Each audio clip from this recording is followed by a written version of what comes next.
bermain biola dengan khidmat. Senar digesek, mengalun suara. Selamat pagi Dewan Juri terhormat. Saya Alessia hendak bercerita. Makan di saung menikmati tape. Hati gembira tidak terkira. Daerah mana penghasil keripik tempe? Tentulah Tingkir jawabannya. Orang mengenal desa ini sebagai desa wisata dengan produk unggulan seperti keripik tempe dan konveksi. Namun, tidak banyak yang tahu mengapa desa ini diberi nama Desa Tingkir. Pada zaman dahulu ada seorang pemuda yang bernama Joko Tingkir alias Mas Karebet. Ia murid terpintar Ki Ageng Sela yang terkenal punya ilmu kanuragan dan sering bertapa.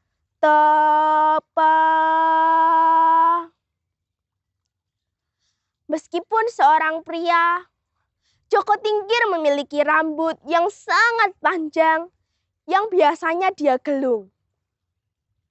Sebagai murid Ki Ageng Sela, Joko Tingkir juga suka mengolah ilmu kanuragan serta menyepi di hutan.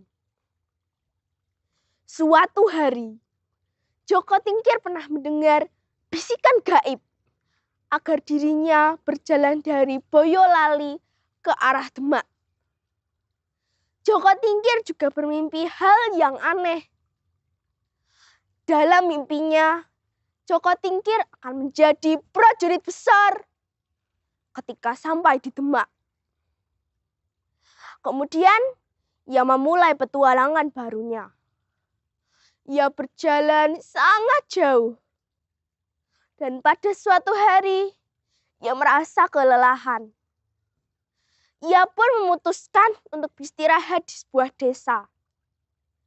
Desa tersebut dipenuhi banyak pohon sehingga udaranya tidak panas.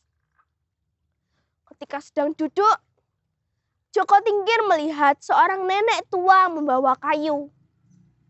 Namun, tiba-tiba nenek tersebut jatuh. Joko Tingkir pun segera menolongnya. Nenek tidak apa-apa.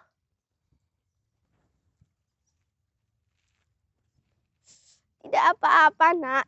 Tapi kaki nenek sepertinya terkilir. Biar saya bantu, Nek.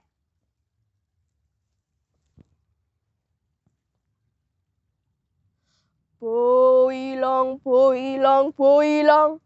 Tak sebol lorone ilang.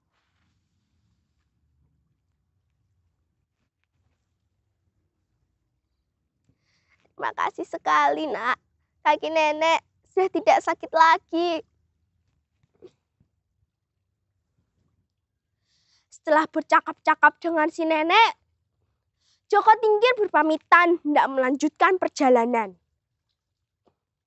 Namun, tiba-tiba langit menjadi gelap gulita. Angin berhembus kencang.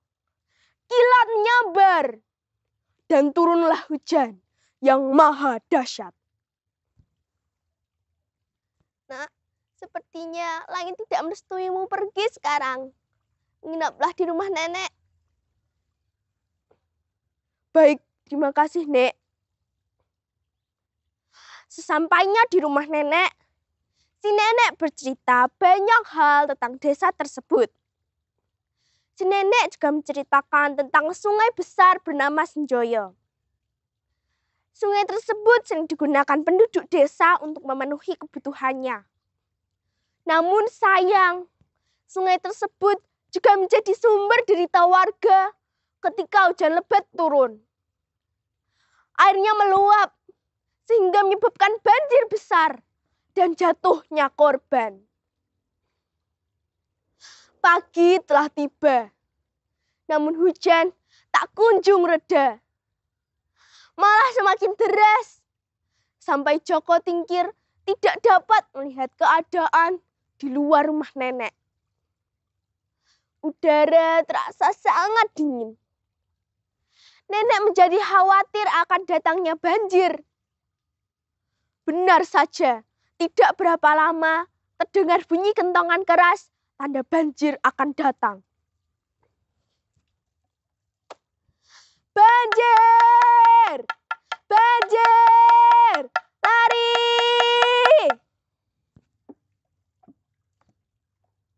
Teriak orang-orang di desa. Semua orang menjadi kalang kabut. Si nenek pun dibawa tetangganya untuk mengungsi di bukit. Di tengah warga yang panik, Joko Tingkir berdoa kepada Sang Maha Kuasa agar dirinya diberi kekuatan untuk menghentikan banjir ini. Setelah itu, dia pergi ke Sungai Senjoyo. Dilihatnya, air Senjoyo meluap. Arusnya sangat deras. Secara tiba-tiba, dia memotong rambut panjangnya dan masuk ke Sungai Senjoyo. Dia menutup mata air besar Senjoyo, mengurapkan rambutnya yang panjang. Setelah itu, arus air melandai. Hujan berangsur-angsur reda, dan hari menjadi cerah. Joko Tingkir disambut warga dengan gembira. Terima kasih, wahai pemuda sakti. Kalau boleh tahu, siapa namamu? Nama saya Joko Tingkir, Paman.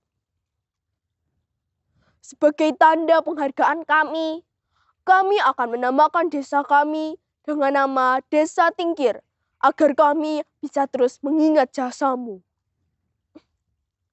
Terima kasih, Paman. Saya hanya ingin membantu orang di desa ini. Demikianlah setelah pengorbanan Joko Tingkir itu, warga menamakan desa tersebut dengan nama Desa Tingkir, yang diambil dari nama Joko Tingkir. Konon, itulah sebabnya mata air Senjoyo menjadi jernih karena tersaring rambut Joko Tingkir.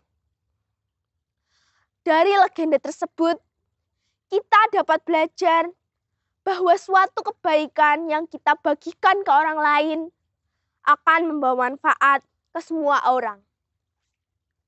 Saya Alesya Leoni Prasetya dari SDN Salatiga 1. Terima kasih telah mendengarkan cerita saya. Sampai jumpa.